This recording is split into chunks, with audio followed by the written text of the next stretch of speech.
Cinema ticket ధర 200 మించొద్దట. So cinema ticket ధర 200 మించొద్దు. మరి ప్రభుత్వాలు ఏం చేస్తున్నాయి? అమాంతం 500-1000 రూపాయలు కూడా ఇస్తూ ఉన్నాయి. స్పెషల్ షోలు అది ఇది అని కూడా చేస్తూ ఉన్నారు. పరిస్థితి చక్కదిద్దకపోతే సినీ పరిశ్రమకు ప్రమాదం. వాటర్ బాటిల్ 100కు అమ్ముతున్నారు. ధరలు ఇలాగే పెంచితే ప్రజలు థియేటర్లకు రారు. సుప్రీంకోర్టు కీలక వ్యాఖ్యలు అంటూ చూస్తున్నాం. 100% అదే కదా.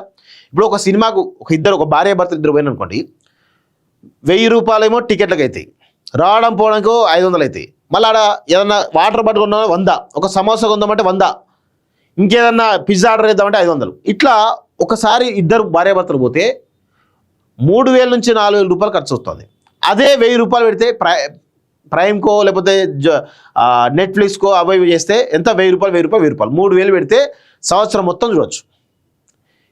ఇప్పుడు థియేటర్కి పోయేటువంటి దానిలో ఇంకో వారం రోజుల తర్వాత వస్తుంది ఇది ఓటీటీలకి, ఇంకేమైనా అవసరం పడుతుంది.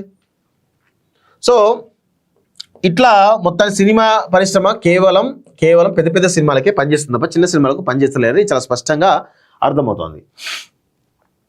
సినిమా టికెట్ల ధరలు భారీగా పెంచడంపై సుప్రీంకోర్టు అసహనం వ్యక్తం చేసింది. ఈ పరిస్థితి ఇలాగే కొనసాగితే మల్టీప్లెక్స్లన్నీ ఖాళీగా మారే ప్రమాదం ఉందని హెచ్చరించింది.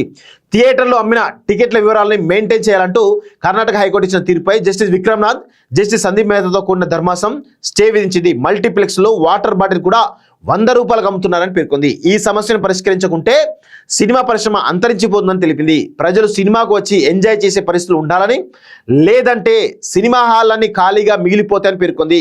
టికెట్ ధరలు 200 కన్నా మించకూడదనే నిర్ణయంతో తాము ఏకీభవిస్తున్నామని పేర్కొంది. ప్రస్తుతానికి హైకోర్టు ఆదేశాలపై స్టే విధిస్తున్నామని, అయితే న్యాయస్థానం తన విచారణ కొనసాగించవచ్చని స్పష్టం చేసిందంటూ చూస్తాను. సో ఇప్పటికైనా అర్థం చేసుకోవాలి. ఎందుకంటే ఇక్కడ సినిమా పరిశ్రమ సంక్షోభంలో ఉంది. కేవలం పెద్ద సినిమాలకు మాత్రమే పనిచేస్తున్నారు తప్ప చిన్న సినిమాలు బతకడం లేదు.